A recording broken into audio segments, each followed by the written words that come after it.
everybody, welcome back. Today we have an interesting endgame study that I wanted to share with you all. A study is basically a difficult puzzle that usually has an interesting solution to it. If one wants to improve their calculation, solving studies is usually a great way to do that. So here on the board we have a study composed by Alois Wotawa, a very famous study composer. In this position it's white to play and win, but we can all obviously see that black is threatening to promote with the move b1. So I would encourage you to pause the video here and solve this out for yourself.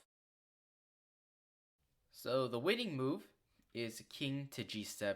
This threatens checkmate with rook to h6, so obviously black can't queen with b1 due to rook h6. So on king to g7, there are only two moves that black can play that won't result in him immediately getting checkmated. The first move is e takes d6, but this just delays checkmate by one move due to king f8, and now there's no way to prevent rook h6. So that leaves black with only one other move, and that is king takes d6. After king takes d6, white's next move is bishop to e5. And now black has three legal moves here, all of which lose. Let's start with the ones that are easiest to see why they lose. The first variation runs king to c5. This loses due to rook to h8.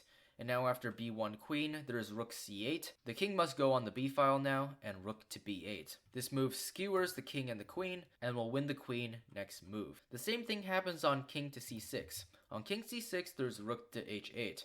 b1 queen, rook c8, king b7, rook b8 check, king c6, and rook takes b1. So now that we ruled out those two moves, king to e6 is really your only option. This next move is white's critical move and wins the game.